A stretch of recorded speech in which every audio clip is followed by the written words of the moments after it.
بسم اللہ الرحمن الرحیم۔ موت کی یاد۔ موت کو ہمیں کس طرح یاد رکھنا چاہیے؟ موت اور موت کے بعد اللہ تعالیٰ سے ملاقات کے دن کو بھی قرآن پاک میں کثرت سے یاد کرایا گیا ہے اور یاد رکھنے کی تاکید بھی کی گئی ہے۔ یہ کام اٹھتے بیٹھتے لیٹتے کرنا چاہیے ہمیں، لیکن چند لمحے ہمیں نکالنے چاہیے جس میں ہم موت اور موت کے بعد اللہ تعالیٰ سے ملاقات تک کے سفر کو یاد رکھنے کی کوشش کریں۔ اس مقصد کے لیے صبح و شام کے لیے ہمیں وظیفے جو ہیں وہ کرنے چاہیے۔ حضور اکرم صلی اللہ علیہ وآلہ وسلم نے فرمایا کہ جو آدمی مغرب اور فجر کے بعد 7 دفعہ یہ دعا مانگے تو اللہ تعالیٰ اس کو آگ کے عذاب سے بچا لے گا۔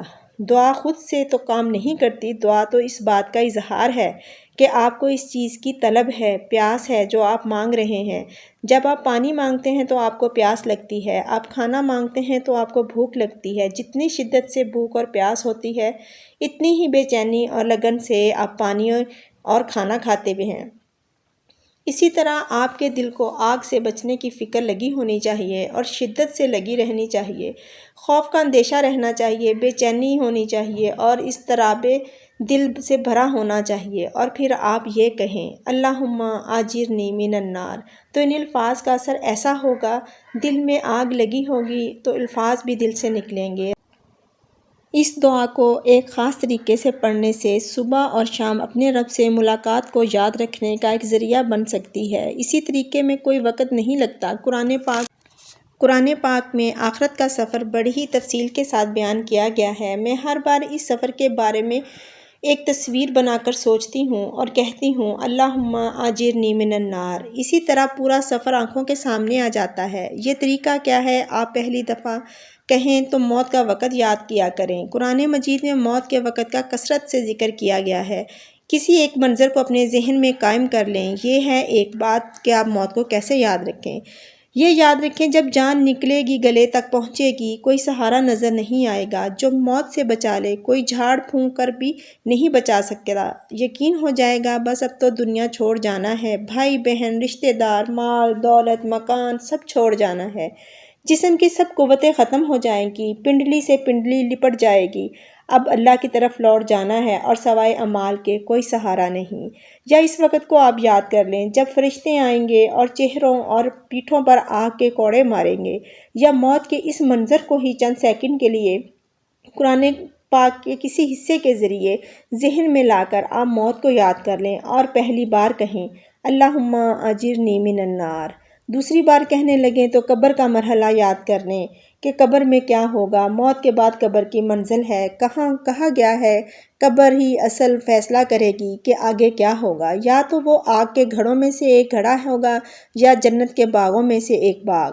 حضرت عثمان جب قبر پر کھڑے ہوتے تو اتنا زاروں کی طار روتے کہ آپ کی داڑھی آنسوؤں سے بھیگ جاتی۔ حضور پاک صلی اللہ علیہ وآلہ وسلم نے فرمایا کہ قبر کہتی ہے، میں تنہائی کا گھر ہوں، میں کیڑوں کا گھر ہوں۔ تو قبر کا کوئی منظر ذہن میں لا کر یاد کریں اور کہیں، اللہم آجرنی من النار۔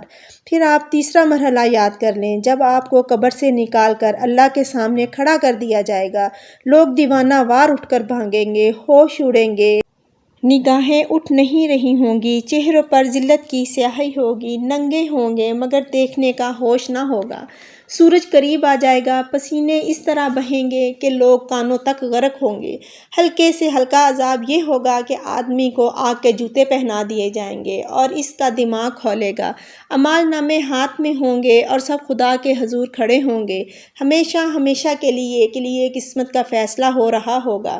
جس کے نیک اعمال بھاری ہوں گے تو وہ دل پسند زندگی پائے گا، جس کے اعمال بد بھاری ہوں گے تو اس کا ٹھکانہ آگ کا گھڑا ہوگا۔ یہ منزل ہے حشر کی۔ کسی بھی منظر کو ذہن میں تازہ کر لیں اور پھر تیسری بار کہیں، اللہم آجرنی من النار۔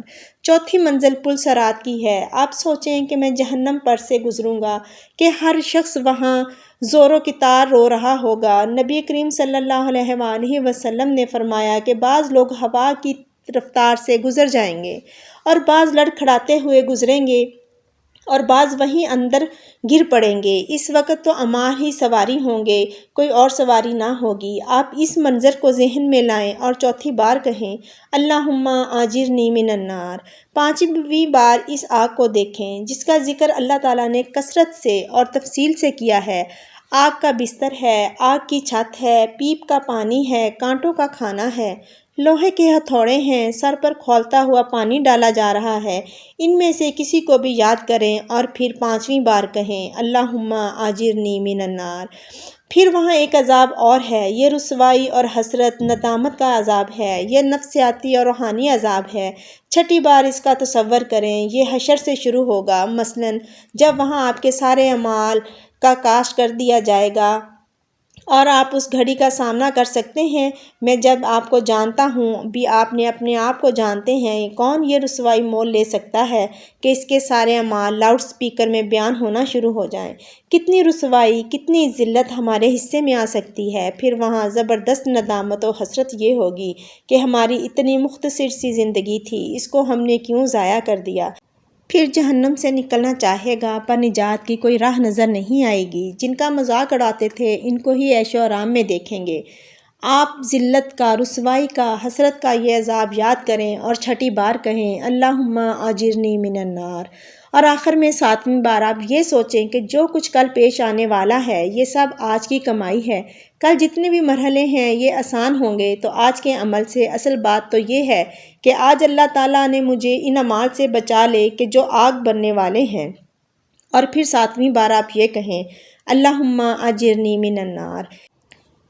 اس طرح آپ دنیا سے چلنا شروع کریں، موت کے وقت سے جہنم تک پہنچیں، پھر واپس لوٹ کر آج کی دنیا میں آ جائیں، یہ سفر مکمل کریں۔ اور اللہ تعالیٰ ہم سب کو موت کو یاد رکھنے کی توفیق عطا فرمائے۔ آپ خود بھی ویڈیو کو سنیں اور اپنے فیملی اینڈ فرینڈز میں شیئر کریں اور اپنے بچوں کے ساتھ بھی شیئر کریں، اور ہمیشہ موت کو یاد رکھیں اور اپنے بچوں کو بھی یہ تلقین کریں کہ یہ جو زندگی ہے یہ عارضی زندگی ہے، ہمیں اپنے رب کی طرف لوٹ کر جانا ہے۔